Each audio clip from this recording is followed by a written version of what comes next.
colocar o início mesmo assim. Por uma falha aqui no sistema, teve uma das participantes que foi removida, a Elba. Teve uma das participantes aqui que foi removida.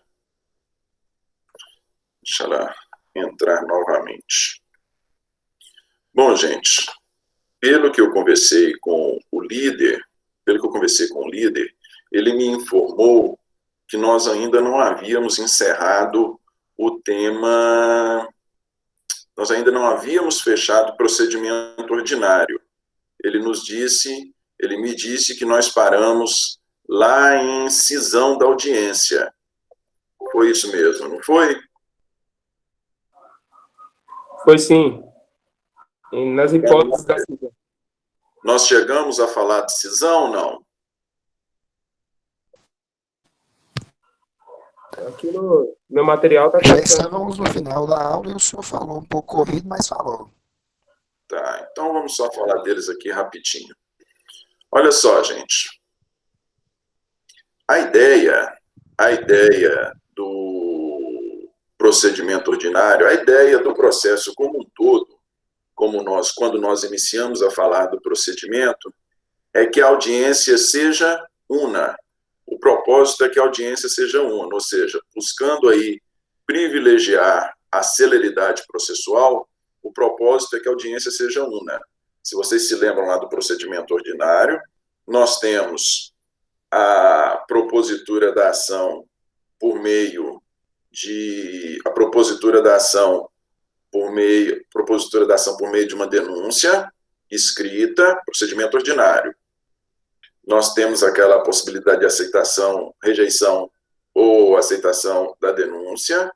Nós temos aquela defesa primeira que se é feita, também por escrito. Depois nós temos a possibilidade ou não da absolvição sumária. E, na sequência, nós vamos para a audiência de instrução e julgamento. Nós dissemos que a audiência de instrução e julgamento ela é una, ou seja, ali nós temos produção de prova, tanto é que a audiência se chama instrução e julgamento. Produção de prova, manifestação da acusação por meio das alegações finais, manifestação da defesa por meio das alegações finais e sentença. Audiência de instrução e julgamento. Audiência una, audiência única. Há previsão, porém, no Código de Processo Penal, que em casos específicos, nós vamos ter a cisão da audiência, ou seja, nós vamos ter a quebra da audiência. A audiência ela não vai ser aquela audiência única, ela não vai ser única, o processo ele vai ter que se desdobrar em um momento posterior. E quais situações são essas? São 4 situações, são previstas lá no CPP, são 4 situações distintas. Quando há o requerimento de diligências, pode ser que em função de uma situação nova surgida, um novo fato, uma nova alegação trazida, seja pela acusação, seja pela defesa, em função de um novo fato trazido para o processo, se faça necessário produção de provas a respeito daquela alegação, daquele fundamento.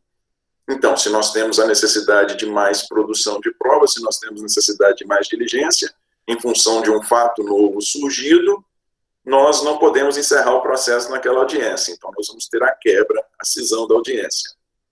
Segunda possibilidade, se a causa for uma causa muito complexa. Veja só, se nós estivermos diante de um crime, de um fato muito complexo, é inviável você fazer uma alegação final, você fazer a alegação final, as manifestações finais, tanto da acusação quanto da defesa, é inviável você fazê-la na própria audiência de instrução e julgamento, como também é inviável para o juiz. Nós temos algumas causas, e aí falando aqui da Polícia Federal, por exemplo, falando da audiências nossas lá, nós temos algumas causas de processos que versam sobre desvio de recurso público, que muitas vezes você tem uma perícia de engenharia que só o laudo da perícia tem 100, 150 páginas só de análise de quesitos, análise de resposta a quesitos que foram formulados para se saber se o fato efetivamente ocorreu ou não. Então, não dá para a acusação e defesa se manifestar oralmente em audiência a respeito de um fato dessa natureza, em razão da complexidade da causa. Da mesma forma, o juiz também não está habilitado para julgar. Terceira possibilidade, se nós tivermos um número elevado de acusados.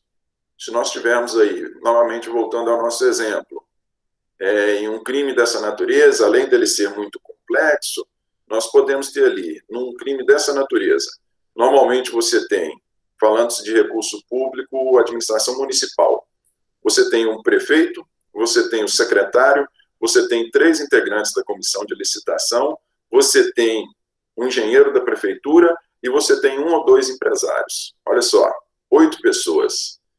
Nós temos um número excessivo de acusados para que cada um deles, por meio, vamos imaginar que cada um está representado por um advogado.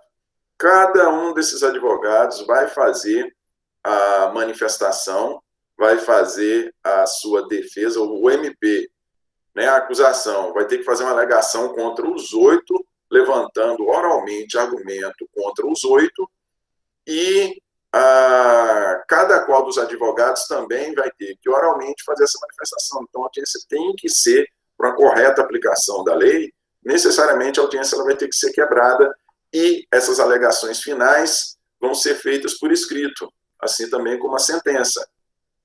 E, por fim, se nós tivermos ausência de testemunha, todo mundo é intimado para o comparecimento nas audiências. Se uma testemunha rolada pela acusação ou pela defesa se ausentar e a acusação ou defesa insistir na oitiva dessa testemunha, a testemunha não está ausente, a testemunha não está presente, ela não compareceu.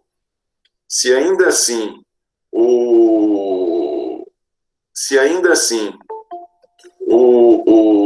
insistir, peraí só um pouquinho, se ainda assim houver a insistência na oitiva da testemunha, aí necessariamente nós vamos ter que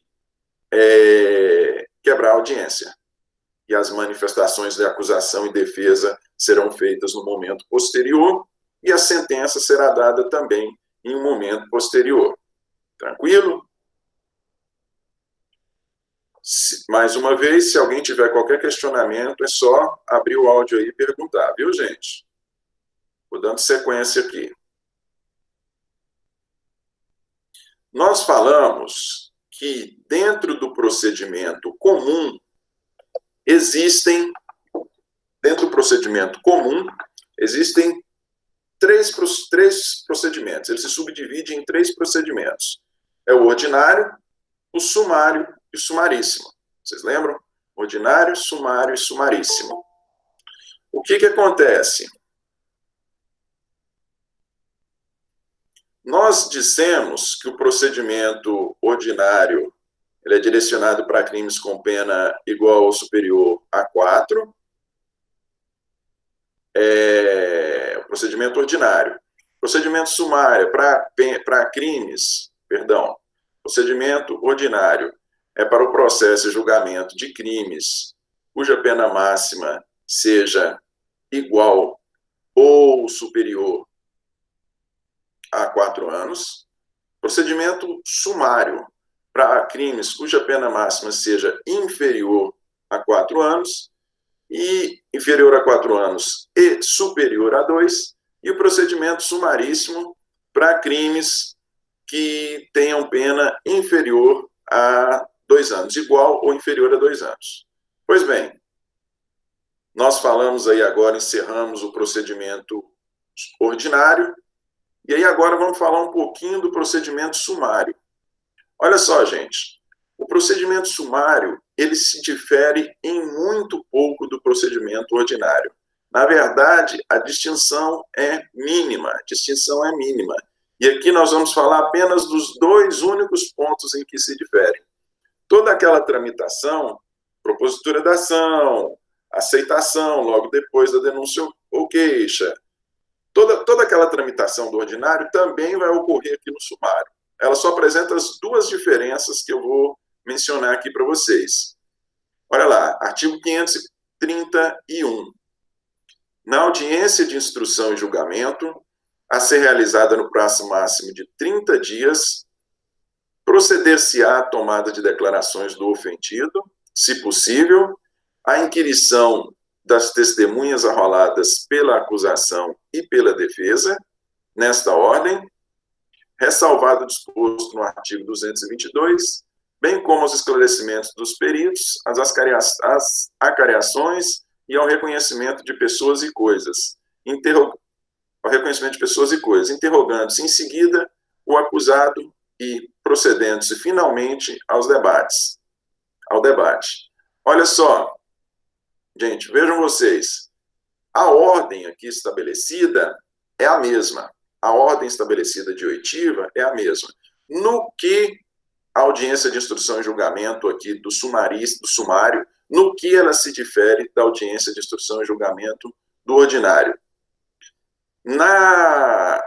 No procedimento ordinário, essa marcação, o prazo para a realização da audiência de instrução e julgamento, prazo máximo, segundo estabelecido em lei, sempre falando segundo estabelecido em lei, o prazo máximo para audiência de instrução e julgamento é de 60 dias, prazo máximo para ser agendada, para ser realizada essa audiência de instrução e julgamento.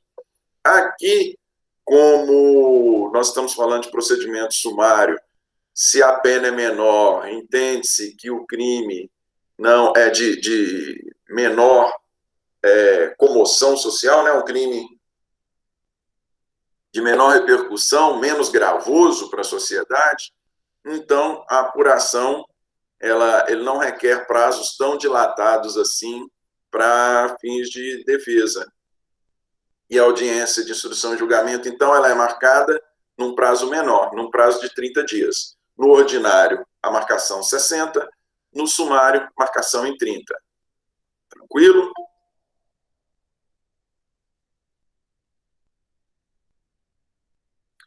Bom, outra diferença. A primeira das diferenças é essa.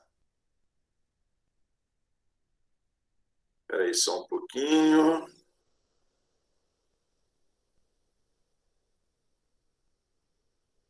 Gustavo está perguntando aqui, o slide número 10 do primeiro. Não entendi, Gustavo.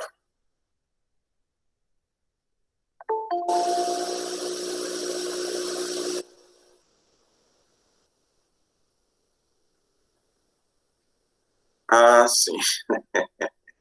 Ok. Vamos lá. Primeiro, então, das diferenças é o prazo para marcação da audiência de instrução e julgamento. Beleza? Tranquilo. A segunda das diferenças é no que diz respeito ao número de testemunhas, que podem ser ouvidas na audiência de instrução e julgamento. Olha lá, gente. Procedimento sumário, destinado para processo de julgamento de crimes com penas menores. Se os crimes têm penas menores, são crimes que têm uma menor significância, vamos dizer assim, é um crime que é menos reprovável. Então, a submissão à privação de liberdade em ocorrendo vai ser por um menor período. Então, para fazer prova nos processos submetidos ao procedimento sumário, se é autorizado um número menor de testemunhas. Enquanto para audiência de instrução e julgamento, no procedimento ordinário, que é destinado a crimes de penas maiores, se pode arrolar até 8 testemunhas, a acusação pode indicar 8 e a defesa pode indicar 8, aqui no procedimento sumário, cada qual das partes pode indicar apenas 5 testemunhas. Então, as diferenças básicas, mínimas, entre o procedimento ordinário e sumário é este. A marcação de audiência de instrução e julgamentos, audiência de instrução e julgamento. No procedimento sumário, No procedimento ordinário, 60 dias, prazo máximo de 60 dias, procedimento sumário, prazo máximo de 30 dias. Número de testemunhas indicadas pela acusação e pela defesa. No procedimento ordinário, número máximo de 8. No procedimento sumário, número máximo de 5. Algum questionamento, gente? Podemos passar para o sumaríssimo? Podemos, né? Vamos lá. Mais uma vez, se tiver qualquer questionamento, pode abrir o áudio aí e me interrompe. Vamos lá. Gente, olha só. O procedimento sumaríssimo, mais especificamente o juizado especial, ele é relativamente recente. O procedimento sumaríssimo e o juizado especial, ele é relativamente recente. Ele foi previsto na Constituição Federal de 1988. Foi previsto lá no artigo 98. Artigo 98 da Constituição Federal. Vamos a ele aqui. Procedimento sumaríssimo. Artigo 98. A União, no Distrito Federal e nos territórios e os estados criarão 1. Juizados especiais, providos por juízes togados ou togados e leigos, competentes para a conciliação, julgamento e execução de causas cíveis de menor complexidade, infrações penais de menor potencial ofensivo, mediante procedimento oral e sumaríssimo, permitidos, nas hipóteses previstas em lei, a transação e o julgamento de recurso por turmas de juízes de primeiro grau. Então, vejam vocês, a previsão foi em 1988. Já fala aqui da possibilidade de juízes togados e leigos, porque nós temos a conciliação. Já prevê a possibilidade da transação penal e já cria um conceito de que esse juizado, esse procedimento sumaríssimo e o juizado especial criminal será direcionado para infrações de menor potencial ofensivo. Agora, vejam vocês que a Constituição Federal, ela não indica, ela não diz o que é infração de menor potencial ofensivo. Só com a regulamentação dessa previsão constitucional, só por meio da Lei 9.099, de 95, que é a lei que dispõe sobre os juizados especiais criminais, cíveis e criminais, só com a Lei 9.099 é que veio a ser criado o juizado no âmbito da justiça estadual, e nessa Lei 9.099 foi conceituado o que vem a ser crime de menor potencial ofensivo. É interessante dizer que a Lei 9.099, ela apenas estabeleceu o juizado no âmbito da justiça estadual. Olha só, Constituição em 88, só em 95 esse dispositivo constitucional veio a ser regulamentado, e no âmbito federal só veio a ser regulamentado em 2001. Foi por meio da Lei 10.259. Lei 10.259, ela dispõe sobre a instituição do juizado especial civil e criminal no âmbito da Justiça Federal. Nós sabemos que tem uma série de crimes que são crimes de competência da Justiça Federal. Nós sabemos que tem uma série de crimes que, além de serem por natureza de competência da Justiça Federal, tem todos os outros crimes que, sendo cometidos pela União, contra a União, também são de competência da Justiça Federal. Então, demorou muito, na verdade, se criar o juizado no âmbito da Justiça Federal, o que quer dizer que não se criou as varas especializadas, mas o procedimento ele já era aplicado. O procedimento é 9.099, porque, na verdade, a Lei 10.259, ela só prevê a criação do juizado na Justiça Federal. Ela não regulamenta, ela não disciplina o procedimento. O procedimento ele é disciplinado na 9.099. Ela se socorre da 9.099 para falar do procedimento. Pois bem, vamos lá. Como eu disse para vocês, a Constituição Federal ela estabeleceu a criação dos juizados, ela criou o conceito de crime de menor potencial ofensivo, mas ela não definiu o que vem a ser crime de menor potencial ofensivo.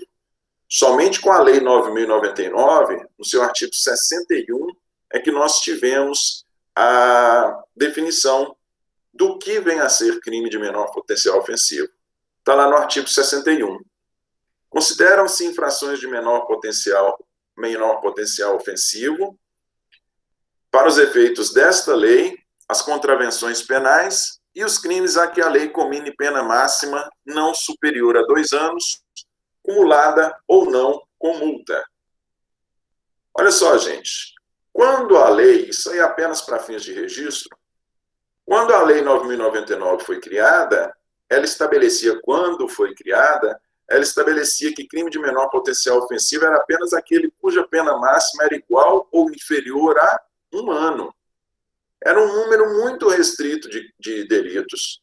Posteriormente, nós tivemos uma alteração legislativa, aí no artigo 61, e houve uma ampliação do conceito de crime de menor potencial ofensivo.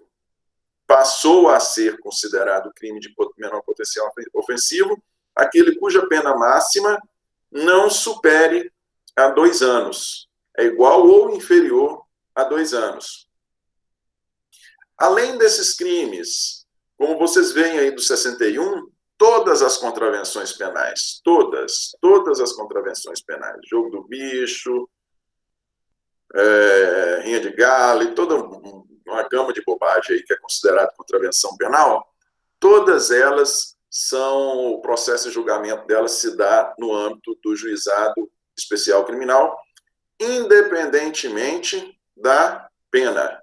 Nos crimes, pena máxima de 2 anos. Contravenção penal, não há indicação de pena máxima. E, conforme consta aí, cumulado ou não com multa.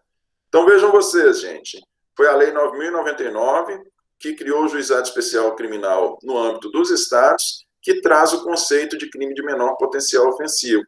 A Lei 10.259, que preveu a criação do Juizado Especial Criminal no âmbito da Justiça Federal, ela não conceitua crime de menor potencial ofensivo. Ela não conceitua. Quem conceitua, ela se vale da Lei 9.099. Tranquilo? Do mesmo jeito, olha lá, no artigo 2º dela, da 10.259, ela simplesmente faz constar: compete ao Juizado Especial Federal Criminal processar e julgar os feitos de competência da Justiça Federal relativo às infrações de menor potencial ofensivo, respeitadas as regras de conexão e continência. Ou seja, ela não faz referência, e a respeito de conexão e continência nós vamos falar lá na frente. São questões pontuais que a gente for falar do procedimento sumaríssimo. Quando o crime de menor potencial ofensivo é cometido em conexão ou continência com um crime que não é de menor potencial ofensivo. Mas o que eu quero fazer menção para vocês nesse momento é: a Lei 10.259, ela simplesmente preveu a criação do Juizado Especial Criminal, mas ela, no âmbito da Justiça Federal, mas ela não conceituou o que é crime de menor potencial ofensivo. Ela se socorre da 9.099, que criou o Juizado Especial no âmbito da Justiça Estadual. Pois bem, gente, nós temos que falar de algumas características do procedimento sumaríssimo voltado para o processo de julgamento de crimes de menor potencial ofensivo. Então, os crimes de menor pena, se são crimes de menor pena, são crimes de menor significância, são crimes que não atingem bens jurídicos, digamos assim, de grande importância dentro daquele escalonamento que nós aprendemos no princípio do curso. Então, em função disso, nos crimes de menor potencial ofensivo, que processam perante o Juizado Especial Criminal, a mão do Estado não é tão pesada. Nós sabemos que qual é a resposta clássica para o cometimento de crime? A resposta clássica para o cometimento de crime é pena. E mais clássica ainda é pena privativa de liberdade. Só que aqui no juizado especial criminal, no procedimento sumaríssimo, nós vamos ver que a mão do Estado não é tão pesada. E vamos citar aqui para vocês as principais características. Olha só, via de regra, na responsabilização criminal, nós temos a chamada jurisdição de conflito, via de regra, para os crimes em geral. Você tem, de um lado, o Ministério Público querendo que a ação por ele proposta, né, se tratar de uma ação penal pública, que a ação por ele proposta seja procedente e, por consequência, que seja aplicada a lei penal ao autor do crime, que ele seja responsabilizado, que lhe seja aplicado pena. Essa é a regra principal, uma jurisdição de conflito. De um lado, você tem o Ministério Público querendo a responsabilização penal, e do outro você tem a defesa, o acusado, querendo se safar dessa responsabilização penal. Nós temos aí um embate de interesses. No procedimento sumaríssimo, ele dá espaço para a chamada jurisdição de consenso. O que é a jurisdição de consenso, como nós logo vamos ver? Na Lei 9.099, no procedimento sumaríssimo, foram criados institutos que são institutos típicos, são institutos típicos que não trazem no seu bojo, na sua essência, esse conflito. Nós temos a aplicação da responsabilização penal em função da natureza das penas, são penas não privativas de liberdade. Nós temos uma aplicação consentida por meio do Instituto da Transação Penal, em especial. Então, deixa-se de ter a aplicação da lei penal numa relação de conflito e passa-se a ter a aplicação da lei penal mediante concordância daquele que se está sujeitando à apenação. Não é? No processo comum, não tem como a pessoa chegar e falar, não, a pessoa pode confessar o cometimento do crime. Ela não tem contra si aplicada a responsabilização simplesmente em função de concordar com essa aplicação. Nós precisamos de prova do crime, nós precisamos de instrução e prova para os crimes em geral. Procedimento sumaríssimo não, existe a possibilidade de jurisdição de consenso. Há uma concordância, a previsão na lei, da aplicação de pena mediante a concordância do apenado. Nós logo mais vamos falar de transação penal. Pois bem, dentro dessa ideia de jurisdição de consenso, nós temos propósitos distintos. Num primeiro momento, como são crimes de menor potencial ofensivo, num primeiro momento, o que se quer é a reparação. Você tem ali escalonado reparação, conciliação civil e conciliação penal. Esses são os principais propósitos do procedimento sumaríssimo. E como nós vamos ver, eles se encontram de forma escalonada. A reparação nós podemos entender, nós sabemos que todo crime, todo delito, ele pode não só, todo fato danoso, vamos dizer assim, todo fato danoso, ele pode não só constituir um crime, como também pode constituir um ilícito civil, um ilícito administrativo, um ilícito ambiental. Pois bem, se essa conduta for configurada como um crime de menor potencial ofensivo, o procedimento sumaríssimo, dentro dessa ideia de jurisdição de consenso, de abrandamento na responsabilização criminal, se houver, por parte do réu, por parte do autor do fato, réu é quando nós já temos processo em andamento, se houver, por parte do autor do fato, a reparação civil do dano que ele causou, ele cometeu um crime contra uma pessoa, e isso resultou não só, a conduta dele resultou não só no cometimento de um crime, mas também num prejuízo de qualquer natureza. Se houve a reparação, e por reparação entenda-se o pagamento integral do prejuízo sofrido, se houve a reparação, o propósito está atingido. Como nós logo mais vamos ver aqui dos efeitos da reparação ou da conciliação civil. O segundo dos propósitos é a conciliação civil. E por conciliação civil, vocês entendam a concordância. Há uma concordância entre autor do fato e vítima do fato, há uma concordância no que diz respeito a um pagamento de uma indenização pelo mal sofrido.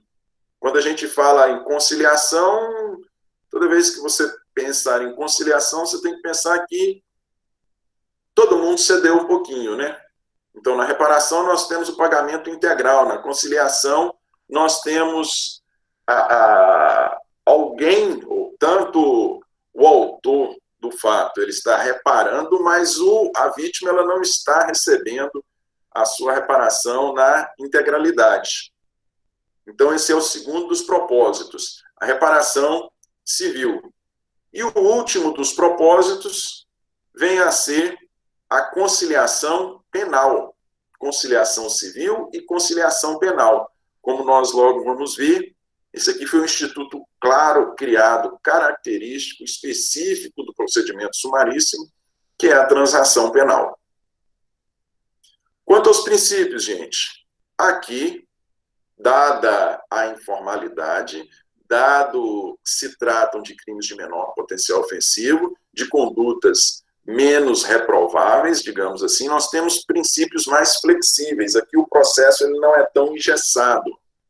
Apesar de que nós já caminhamos muito. Antes, o processo era mais engessado ainda. Mesmo o procedimento ordinário hoje, ele é bastante ágil, a regulamentação dele é de forma a ele caminhar de maneira muito ágil, mas aqui no procedimento sumaríssimo, no juizado, isso ainda é mais efetivo.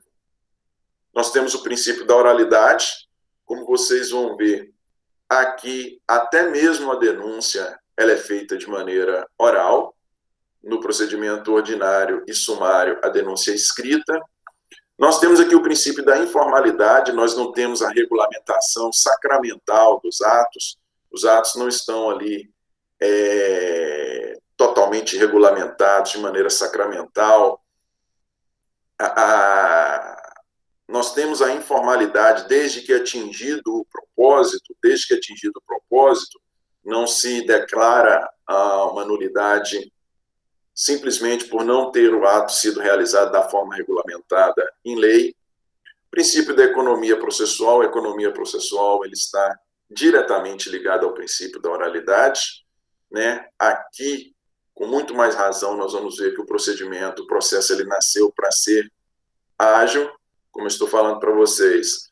No ordinário lá, se vocês bem se lembram, e também no sumário, denúncia escrita, defesa preliminar, defesa aquela inicial escrita, depois que vem a audiência de instrução e julgamento. Aqui não, aqui é tudo na audiência só. Finalidade e prejuízo estão diretamente ligados aí ao princípio da informalidade. Só se declara nulidade de um ato processual se realmente da sua não execução de acordo com a lei resultar em prejuízo para o processo. Se o propósito foi atingido, por mais que o ato não tenha sido realizado de acordo com os ditames da lei, ainda assim ele será considerado como válido, se não tiver trazido prejuízo para o processo. Tranquilo? Mais uma vez, gente, se quiser fazer qualquer questionamento, fiquem à vontade. Qual foi o último princípio?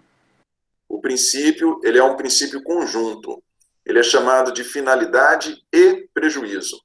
Finalidade e prejuízo.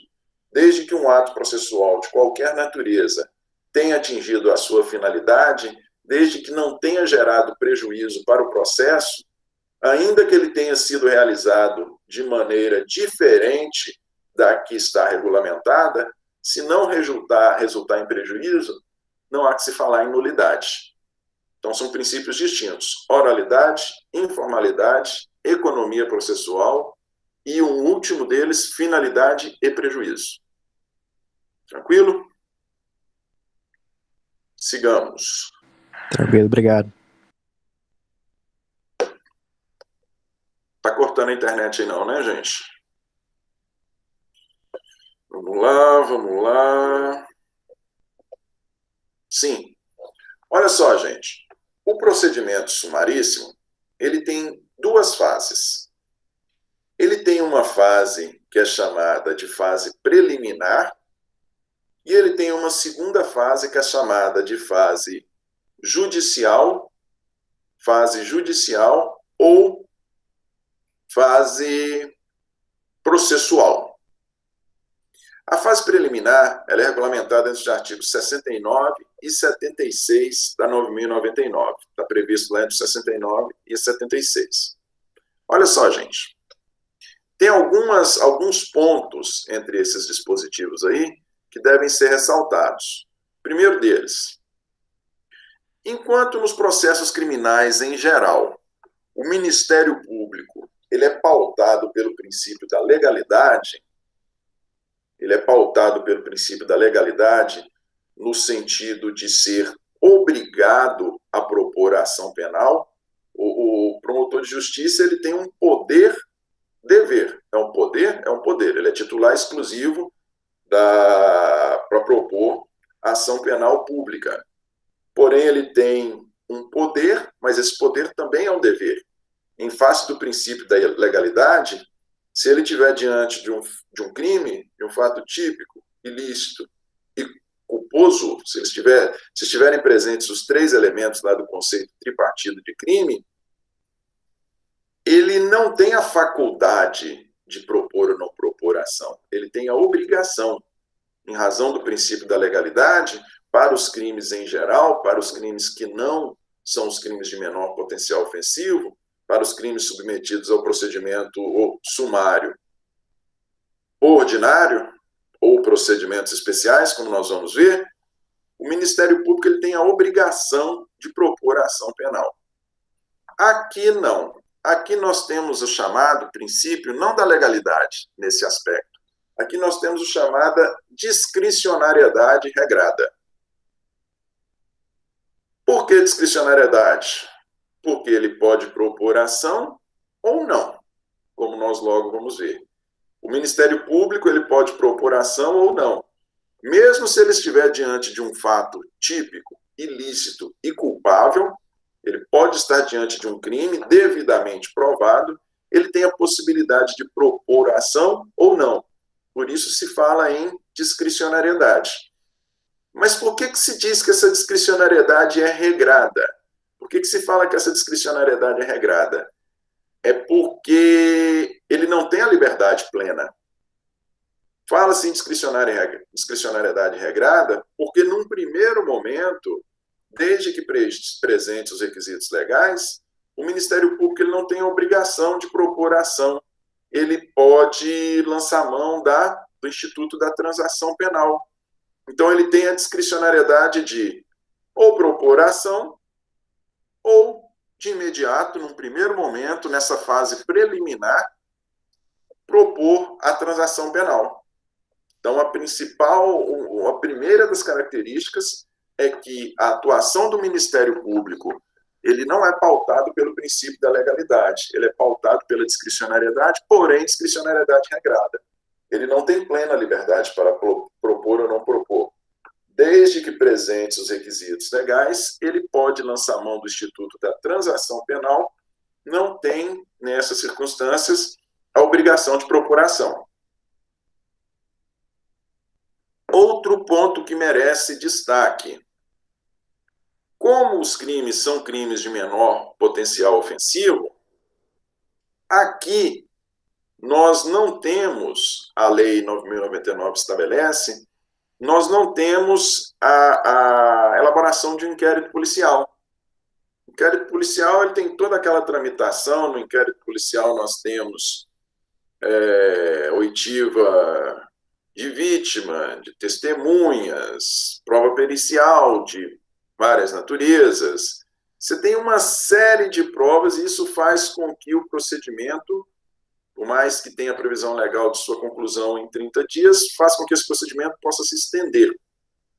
Aqui, por se tratar de infração de menor potencial ofensivo, nós não temos elaboração de inquérito policial.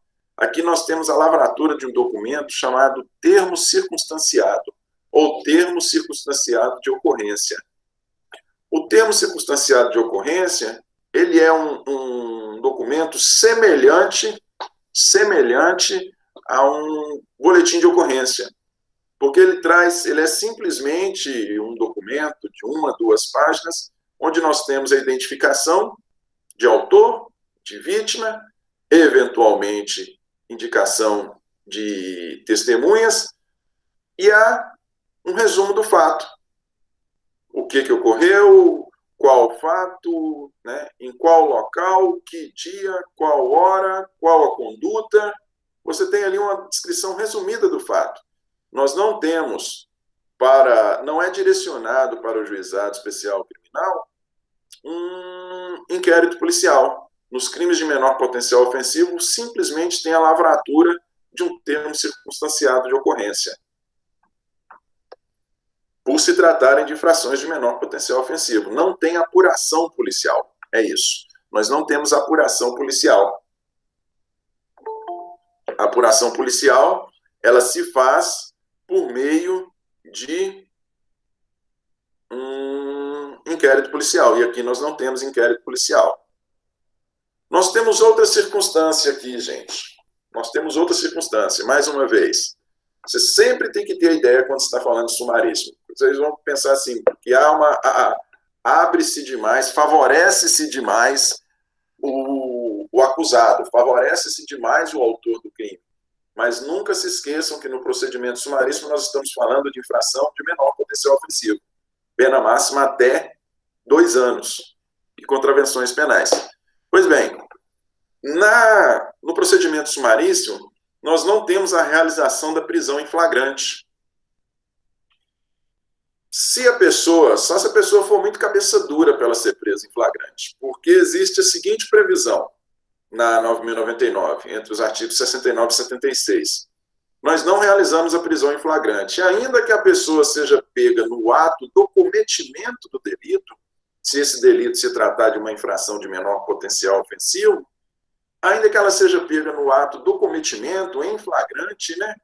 Nós vamos falar nem o flagrante, nós sabemos que tem flagrante no cometimento, imediatamente após o cometimento, né? Tem umas outras modalidades de flagrante, mas vamos pensar na clássica. Ainda que a pessoa seja pega no cometimento do delito, ela não é presa em flagrante, desde que ela seja de imediato encaminhado ao juizado ou se comprometa junto aos órgãos policiais, inclusive aqui em Minas, a própria PM já dispõe, Polícia Militar, que é a linha de frente, né, já dispõe da agenda do juizado, já prevê, já tem por meio do sistema, ou se a pessoa imediatamente for levada até o juizado, ou se ela se comprometer a lá comparecer na data agendada. Vejam só vocês, são essas duas possibilidades. Se a pessoa imediatamente for levada perante o juizado, ou se ela se comprometer a lá comparecer. Só se a pessoa for muito cabeça dura, de virar e falar, ou não vou, ou então não, eu não compareço, vou me comprometer a comparecer lá, não. Suponhamos que nós estejamos falando aí de um cometimento de uma infração de menor potencial ofensivo no sábado e no domingo, não tem, no juizado está fechado, a pessoa fala, não vou, eu não me comprometo, você pega e prende a pessoa em flagrante. Então, assim, via de regra, por mais que você possa pegar a pessoa no cometimento do delito, não se realiza prisão em flagrante, em razão de se tratar de um crime de menor potencial ofensivo, desde que a pessoa seja imediatamente levada a juízo ou se comprometa em lá comparecer na data agendada. Só se a pessoa for muito cabeça dura para ser presa em crime de menor potencial ofensivo. Conforme consta aí do próximo tópico, então, a pessoa, se ela se comprometer a comparecer lá no juizado, ela não se faz necessário a sua prisão em flagrante. Pois bem, gente, olha só. Como eu disse para vocês, essa primeira fase, ela é chamada de fase preliminar. Fase preliminar. O que ocorre nessa fase preliminar? Vamos lá. Nós temos uma primeira audiência, que é essa audiência chamada de audiência preliminar. Nessa audiência, Vocês lembram lá do propósito? O propósito é reparação, conciliação civil, conciliação penal. Nessa primeira audiência, na audiência preliminar, a primeira coisa que se quer é a reparação ou a composição civil. A primeira coisa que se quer é a reparação ou a composição civil, por mais que nós estejamos falando de um procedimento que se iniciou em razão do cometimento de um crime. Nós estamos falando de responsabilização penal. Por mais que nós estejamos falando de responsabilização penal, o primeiro dos propósitos no juizado especial criminal é a reparação civil. A reparação ou composição, né? Como eu disse para vocês, reparação, pagamento integral, composição, pagamento parcial, com aceitação da vítima. E aí é interessante, porque olha só, atingido esse pressuposto, nós temos alguns efeitos de ordem prática. Como nós vamos ver, se a pessoa... Nós temos lá aquelas 3 modalidades de ação, né? Nós temos ação penal privada, ação penal pública condicionada, ação penal pública incondicionada. Se o delito de menor potencial ofensivo for um delito cujo processo e julgamento seja um delito de ação penal privada ou de ação penal pública condicionada, a composição civil, seja a reparação integral, seja a composição civil mesmo, ela gera o efeito de a vítima que concorda com a composição civil ou que recebe a reparação ali no âmbito do juizado, ela automaticamente abre mão do seu direito de queixa e abre mão do seu direito de representação. Então, vejam vocês, se tratar de crime de ação penal pública ou crime de ação penal privada, de ação penal pública condicionada à representação, ou se tratar de crime de ação penal privada, em havendo a composição civil, a vítima que recebeu o seu prejuízo, a sua indenização integralmente, ou que recebeu parcialmente, que concordou com o recebimento parcial, ela está abrindo mão do seu direito de queixa e do seu direito de representação. E aí o primeiro dos propósitos estará atingido, que é a reparação civil, a composição civil. O procedimento ele se encerra aí. O procedimento se encerra aí. E aí, caminhando um pouquinho mais nessa audiência preliminar. E aí, só para ficar claro, essa impossibilidade de sequência na audiência, na responsabilização criminal, ela só se dá no âmbito se estivermos falando de ação penal privada e se estivermos falando de ação penal pública condicionada. Porque se a ação penal pública for incondicionada, ainda que haja composição civil, essa composição civil não vincula o Ministério Público. Porque neste primeiro momento, essa primeira composição, ela se dá entre autor do fato e vítima do fato. O MP, ele não entra nesse mérito. Ele não entra nesse mérito. Esse momento de composição é entre autor do fato e vítima do fato. Autor do crime e vítima do crime. Tranquilo? Se a infração de menor potencial ofensivo, se ela for de competência, se a responsabilização for movida por meio de ação penal pública incondicionada, essa composição civil não vincula o MP. O MP pode dar sequência normalmente ao processo. E se o MP der sequência ao processo, seja porque trata-se de uma ação penal pública incondicionada, seja porque não houve a composição civil, nós passamos para a segunda possibilidade de composição de acordo, que vem a ser o Instituto da Transação Penal. O Instituto da Transação Penal. Na transação... Ô, professor, sim? tem como você voltar nessa parte da questão da vinculação? Eu não entendi muito bem essa questão de não vincular o MP. Tá, joia. Olha só, para ficar bem claro. Primeiro nós vamos no conceito de crime. Crime de menor potencial ofensivo, pena máxima de até 2 anos, beleza? A circunstância do crime ser de menor potencial ofensivo em nada interfere na circunstância da ação penal ser privada, pública condicionada ou pública incondicionada. Nós temos essas três modalidades de ação penal, não é isso? O propósito primeiro do juizado é reparação. Se o MP, se autor e vítima, que no primeiro momento quem se senta cara a cara é autor e vítima, se eles chegarem a um acordo a respeito do prejuízo sofrido pela vítima em função do crime, do prejuízo financeiro, se eles chegarem a um acordo, seja a reparação integral, seja a reparação parcial, esse acordo, se tratar de uma ação penal privada ou de uma ação penal pública condicionada, esse acordo ele gera o efeito de impedir a vítima de propor a queixa, se tratar de uma ação penal privada, e impedir a vítima de propor, de apresentar a representação, se tratar de uma ação penal pública condicionada.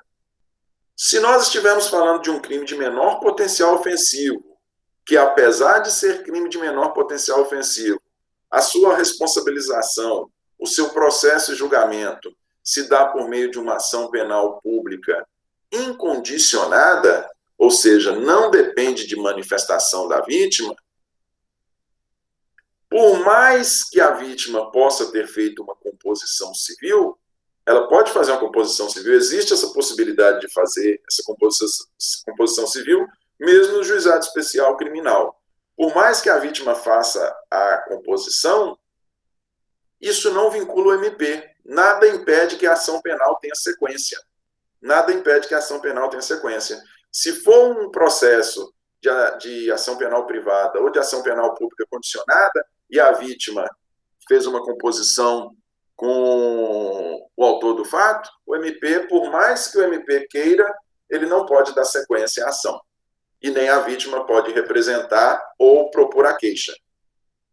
Se, porém, se tratar de um crime de ação penal pública, que não dependa da manifestação da vítima, ainda que a vítima, no primeiro momento da audiência preliminar, ainda que ela faça composição civil, essa composição civil não vincula o MP.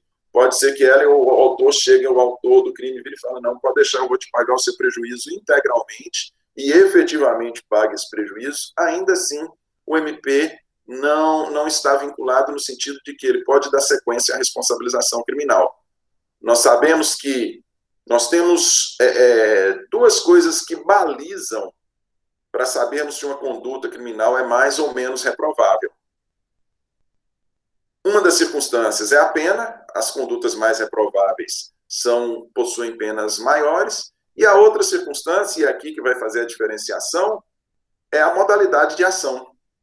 A ação penal pública, a ação penal privada e a ação penal pública condicionada, elas assim o são por dois fundamentos, né? Um deles, quando o crime diz mais respeito, diz mais prejuízo à pessoa do que à sociedade, mas também quando o prejuízo ele é muito pequeno, quando a ofensa ao bem jurídico é muito pequena. Então, se nessa circunstância, se tratar de uma ação penal privada ou de uma ação penal pública condicionada, em que a gente imagina que o interesse maior na responsabilização é da vítima, se essa vítima já se acertou, já compôs com o réu, com o autor do fato civilmente, não tem como ter sequência na responsabilização criminal. Tranquilo? Olha só. Muito bem. Nesse primeiro momento da audiência preliminar, nós temos então, a composição civil. O segundo momento é aqui que entra o Ministério Público. Nesse segundo momento, nós temos a transação penal.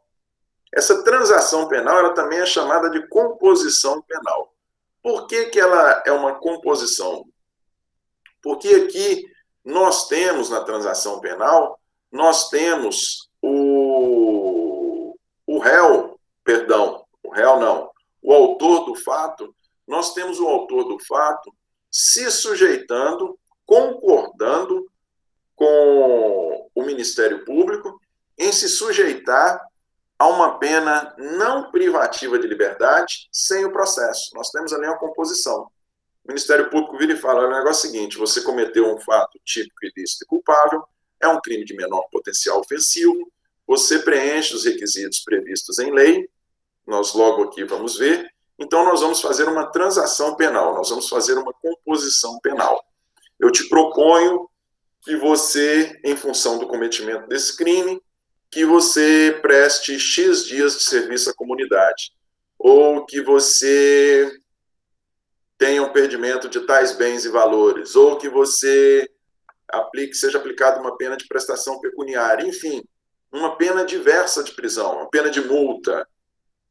Por meio da transação penal, a transação penal ela se dá entre Ministério Público, entre acusação e defesa. A transação penal ela se dá, e é importante que se diga que a transação penal ela sempre se dá entre MP e defesa, né? MP e defesa. Por não ser a vítima, se nós estivermos falando de uma ação penal privada ou de uma ação penal pública condicionada, ela tem o direito de iniciar o processo, mas ela não é detentora do direito de punir. Não é? Se ela não é detentora do direito de punir, ela não tem como ela transacionar a respeito da aplicação ou não de punição. Somente essa transação penal, ela é realizada, quem dá o pontapé inicial na ação, se nós estivermos falando de ação penal privada ou pública condicionada, quem dá o pontapé inicial é a vítima. Mas, no momento em que não houve a composição civil, neste momento da transação penal, o acordo não é entre vítima e autor do fato, não. O acordo, mesmo que se trate de ação penal privada ou ação penal pública condicionada, o acordo é entre MP e autor do fato. Então, a transação penal, o que é? Em poucas palavras, transação penal é um acordo que se faz entre o Ministério Público e o acusado, a fim de que esse seja submetido a uma pena não privativa de liberdade, ou seja, pena restritiva de direito ou pena de multa, imediatamente, sem instrução processual, sem processo. Porque nós aqui ainda não temos nem propositura de ação, ainda não houve nem denúncia. Ainda não houve nem denúncia. Certo? A transação penal, ela apresenta uma série de pressupostos. Ela vem regulamentada lá no artigo 76 da 9.099. Vamos a eles aqui. Vamos ao artigo 76. Lei 9.099. Peraí, só um momentinho.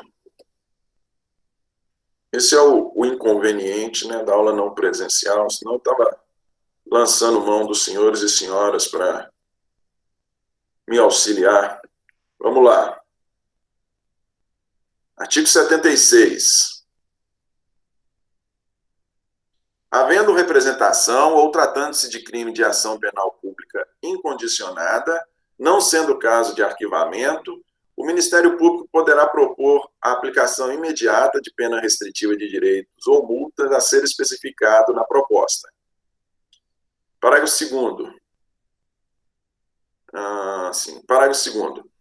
Não se admitirá a proposta se ficar comprovado. Olha só quais são os pressupostos, então, para que a pessoa possa ter direito à transação penal. Lembra que nós falamos que a discricionariedade, porém a discricionariedade regrada, ou seja, o Ministério Público ele pode deixar de propor ação, porém, desde que presentes alguns requisitos. Quais são esses requisitos? Primeiro,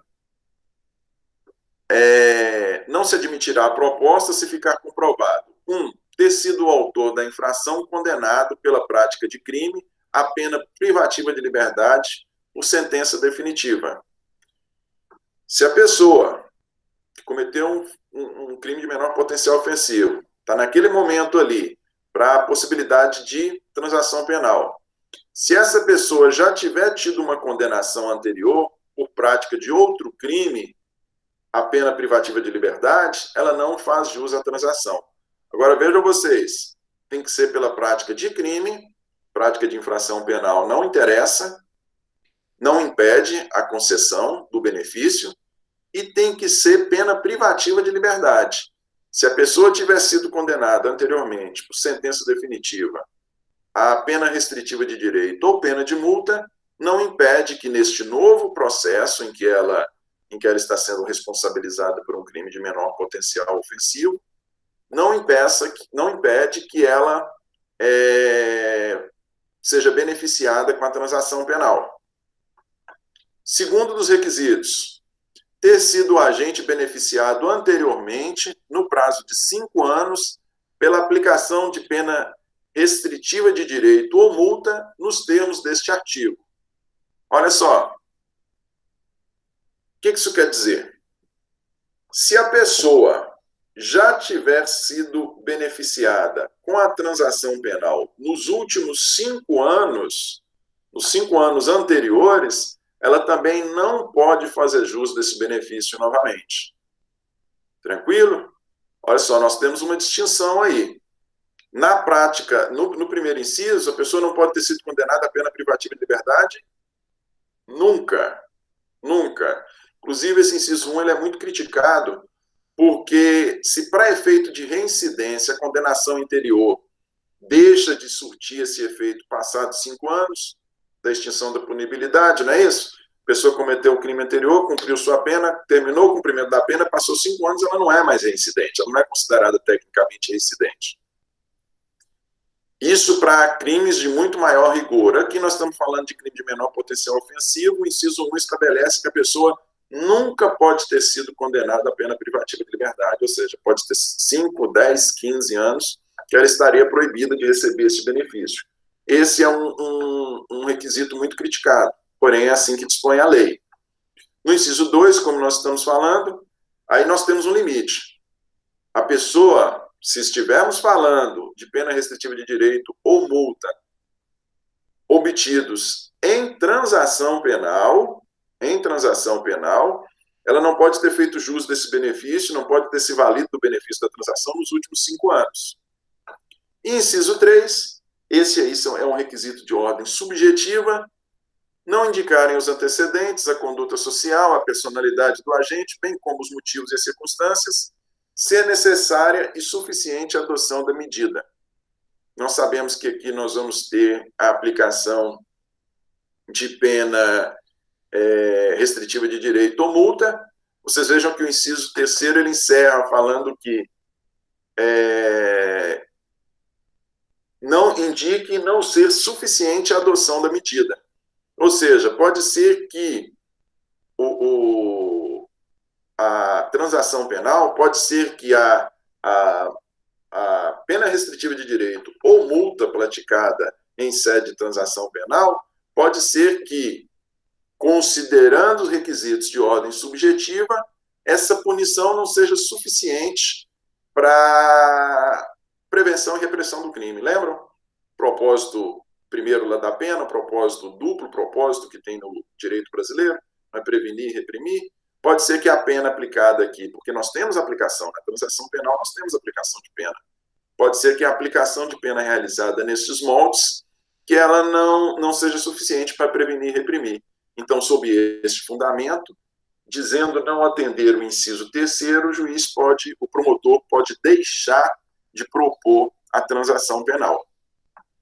Tranquilo? São esses os 3 requisitos que devem ser preenchidos para que a pessoa faça jus à transação. Não pode ter sido condenado anteriormente nunca a pena privativa de liberdade por sentença definitiva, não pode ter sido beneficiado pela transação penal nos últimos 5 anos e não pode, os indicativos de ordem subjetiva, requisitos de ordem subjetiva, devem indicar que é suficiente a pena de multa ou a pena restritiva de direito aplicada nos moldes da transação, que ela é suficiente para prevenção e repressão do crime. O professor, Oi. vou interromper aí. Na segunda audiência, que é a audiência preliminar da transação penal, o promotor ele é obrigado a propor a transação penal? Não, ele não é obrigado. Desde que preenchidos esses requisitos, se ele entender que não estão preenchidos os requisitos, apesar de que a única possibilidade de entendimento, né? A única possibilidade de entendimento é no que diz respeito ao inciso terceiro. É o que diz respeito ao inciso terceiro, que fala são requisitos de ordem subjetiva. Os demais são requisitos de ordem objetiva, né? Tanto a condenação anterior quanto o beneficiamento pela transação anteriormente. Se o promotor entender que, em razão dos requisitos de ordem subjetiva, que a transação não vai surtir o efeito necessário para a prevenção e repressão do crime, ele pode não propor. Ele não é obrigado, não. Por isso que nós temos a discricionariedade regrada. Ele tem a possibilidade de propor ou não propor a ação penal. Só que, como nós logo vamos ver aqui na sequência, existe a possibilidade do juiz tomar uma postura caso o juiz discorde. A proposta é dele, a proposta é do Ministério Público. Mas se o juiz discordar da atuação do promotor, ele pode tomar uma postura diferente. Tranquilo? Isso funciona tanto se for no caso inverso também, por exemplo, se A, haver, no caso, os requisitos, mas for negado ao acusado? Em ambas as hipóteses. Seja porque o promotor ele tem liberdade, aqui é interessante, é o seguinte, olha só. A transação penal, na transação, o promotor ele tem a liberdade de propor a transação, para não termos processo, e ele já propõe a pena também. Ele indica, vamos fazer uma transação e matar o processo aqui, você se sujeitando a essa pena restritiva de direito, ou a essa pena de multa, entendeu? Penas dessa natureza, ele já propõe. Ele tem essa liberdade, o entendimento, a propositura é dele e o entendimento é dele, é do MP. Tranquilo? Olha só. E como é que se dá essa proposta? Essa proposta, como eu já disse para vocês, ela realmente é apresentada pelo Ministério Público. E ela, como se trata de uma composição, de uma transação, ela tem que ser aceita. A pessoa ela não é obrigada a se sujeitar a uma pena.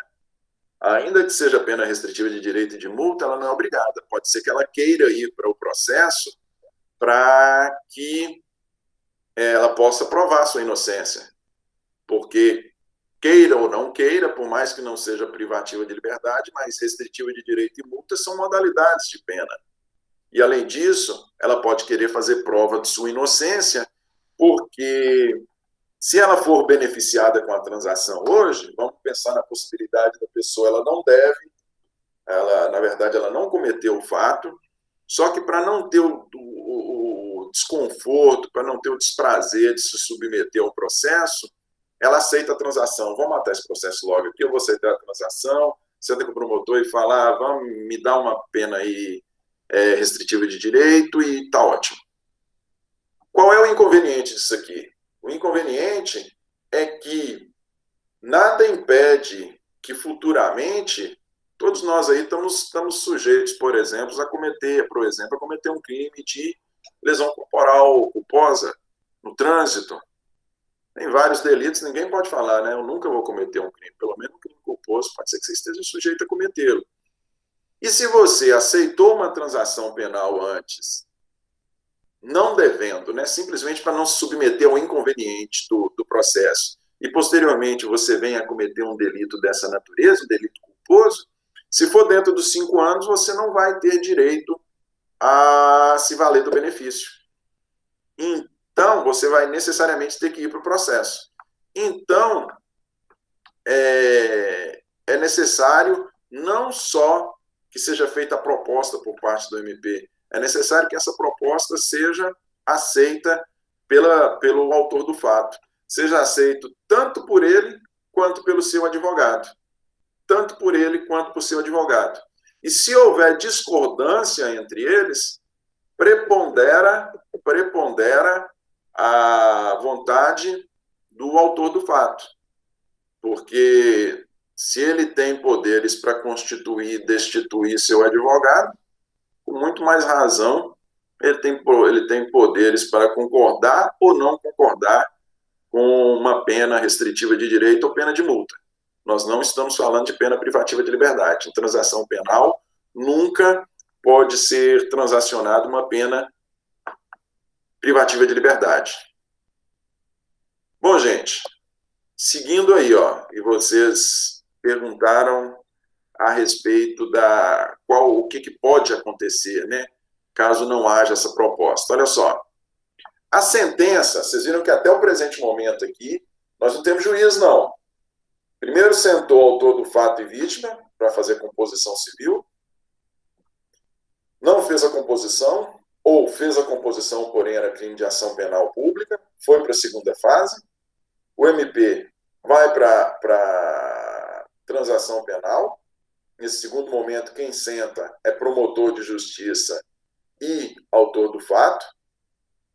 Transacionando ele, se o promotor entender que a pessoa preenche os requisitos lá do parágrafo 2º de 76, propor pena restritiva de direito ou multa, e a pessoa concordar, a sentença do juiz, na verdade, é uma sentença meramente homologatória. O juiz ele vai simplesmente homologar esse acordo que foi realizado entre o autor do fato e o MP. Ele vai simplesmente homologar. O juiz ele não decide, aqui ele não decide. O juiz só tem uma possibilidade, e está lá no que diz respeito às penas, e está lá no artigo 76, parágrafo 1º. Nas hipóteses de ser a pena de multa a única aplicável, o juiz poderá reduzi-la até a metade. Se o juiz, na hora de homologar essa decisão do MP, se o juiz entender que a pena de multa proposta pelo Ministério Público, né? Muitas vezes nós temos ali o Ministério Público que representa o Estado. Às vezes a pessoa concorda, pode concordar com medo, pode concordar sem ter condição, pode concordar com a pena para se ver livre logo do processo. Na hora de fazer a homologação, o juiz, não, peraí, essa multa aqui está muito alta.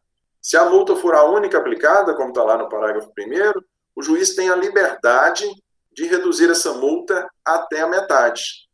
Vejam então vocês, essa é a única possibilidade do juiz mexer na pena, na transação penal. Essa é a única possibilidade de redução. O que pode ocorrer, e aí, respondendo à pergunta feita lá atrás, se o juiz entender que estão presentes os pressupostos, porém o promotor não propôs a transação penal, porque a iniciativa tem que ser do promotor. Se o juiz entender que estão presentes os pressupostos, porém o Ministério Público não propôs a transação, ou se o juiz entender discordar das penas, ele só pode mexer na pena de multa, na homologação, ele só pode mexer na pena de multa. Se o juiz discordar das penas apresentadas, ou se ele discordar da não apresentação, o que ele pode fazer? A única coisa que ele pode fazer é aquela postura lá do artigo 28. É pegar os autos, pegar o feito, encaminhar ele para o Procurador-Geral de Justiça, para o chefe do promotor aqui, o chefe administrativamente. Se o Procurador-Geral insistir naquelas modalidades de pena, ou insistir na não propositura da transação penal, o juiz não pode fazer nada. Entenderam? É o mesmo procedimento no caso de quando o MP pede o arquivamento. Se o juiz discordar, a única coisa que o juiz tem a fazer é pegar esse feito e encaminhar para o Procurador-Geral de Justiça, para que ele, Procurador-Geral de Justiça, para que ele altere as penas, ou para que ele proponha a transação penal com a qual o juiz concorda, mas o MP não propôs. Tranquilo? Esclarecido? Seguindo aqui, gente, no que diz respeito aos efeitos da sentença. Olha só, no que diz respeito aos efeitos da sentença. A transação penal, ela não é um reconhecimento de culpa. Transação penal, ela não é um reconhecimento de culpa. Em função disso, a pessoa, as vantagens, além da pessoa não se submeter a um processo, aquele que concorda com a transação penal, ele continua a ter bons antecedentes, mesmo que tenha concordado com a transação, mesmo tendo se sujeitado a uma pena restritiva de direito ou multa, por ter aceitado a transação, ele continua tendo bons antecedentes, ele não é reincidente, a sentença, ela não constitui título executivo, ou seja, a vítima não pode se valer daquela sentença para executar a pessoa no cível, né? Se ela quiser correr atrás de uma indenização, ela vai ter que passar pelo processo de conhecimento, demonstrar que houve prejuízo para só depois executar. Nós sabemos que a sentença criminal, acho que nós falamos isso quando a gente falou de sentença, nós sabemos que a sentença criminal ela é um título executivo. Uma sentença procedente, uma sentença criminal procedente, ela é um título executivo. No caso aqui, a sentença homologatória de transação penal, ela não é um título executivo. A pessoa não pode executá-la no cível. Não pode se valer dela para cobrar a dívida no cível. Ô, professor, eu não entendi essa parte que você falou que a transação penal não é reconhecimento de culpa. Se há sanção, então por que não há culpa? Ela não disse que ela não é reconhecimento de culpa, diz que ela não é reconhecimento de culpa no sentido de que para os outros efeitos normais, como eu estou falando, ela não gera maus antecedentes, ela não é uma concordância de cometimento, eu cometi o crime. Ela não gera, tanto é que para efeitos formais, ela não gera maus antecedentes. Se a pessoa vier a cometer um crime, ela continua sendo portadora de bons antecedentes, a pessoa continua sendo primária, a sentença, como eu estou te falando, ela não gera o efeito da pessoa poder executá-la no cível. O que nós temos simplesmente é a aplicação de pena de multa ou restritiva de direitos sem instrução processual. A homologação simplesmente é uma concordância, é uma declaração da legalidade da transação. Por mais que a pessoa esteja se sujeitado a essas penas, não é reconhecimento de culpabilidade, porque não gera nenhum desses efeitos próprios que é de uma sentença condenatória. Por isso que se diz que não há reconhecimento de culpabilidade. Entendeu? Nós não precisamos de instrução processual, não se prova nada. Nós não temos prova, até mesmo porque, se você pensar para trás, assim, para trásmente, como diz o outro, se você pensar antes da transação, nós não tivemos nem investigação policial, nós só tivemos a lavratura de um TCO.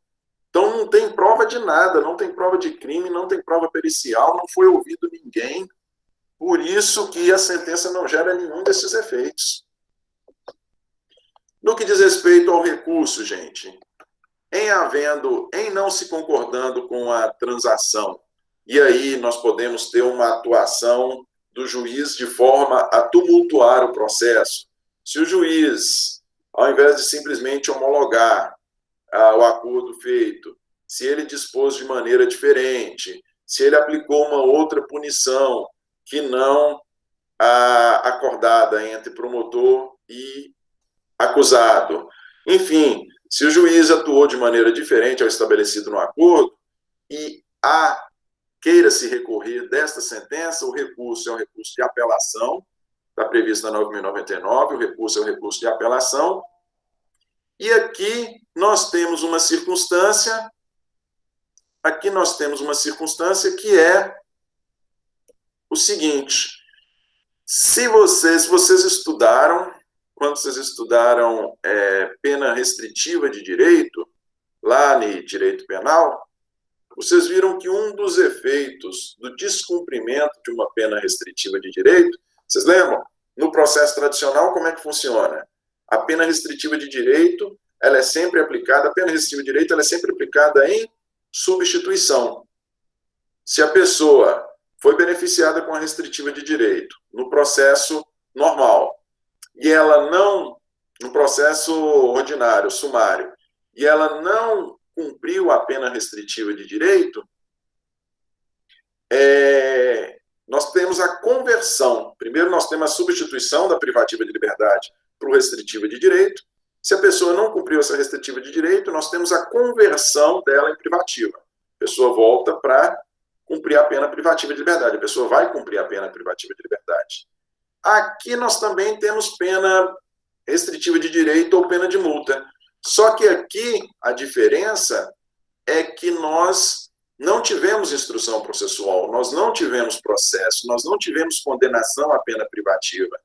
A pena restritiva de direito ou multa aqui no sumaríssimo, neste primeiro momento da transação, ela é aplicada na transação sem instrução processual. Então, como consta lá do artigo 5º, 54, ninguém será privado dos seus bens, né, ou da sua liberdade sem o devido processo legal.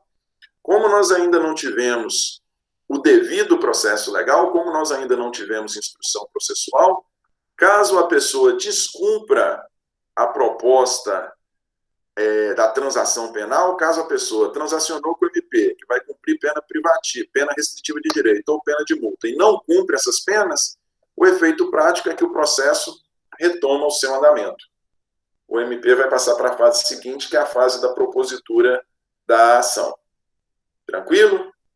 Recurso cabível, apelação. Se houver descumprimento da proposta, o processo retoma o seu andamento. Se nós estivéssemos falando de procedimento ordinário sumário, quando não há o cumprimento de pena privativa de liberdade, de pena restritiva de direito ou multa substitutiva, a pessoa cumpre a pena privativa de liberdade substituída. Aqui, como nós não tivemos uma pena privativa de liberdade substituída, nós voltamos para o processo caso a pessoa descumpra a pena restritiva de direito ou pena de multa. Alguma dúvida, gente? Essa pena restritiva de direito ou pena de multa, a depender do crime, ela pode ser cumulativa ou Pode. só pode ser um dos dois? Pode sim. Pode ser cumulativa. Nós vamos falar a esse respeito. Ela pode ser tanto uma pena restritiva de direito e pena de multa, ou, quer ver? Até localizar aqui logo. Ela pode ser uma pena restritiva de direito ou pena de multa, ou, quer ver?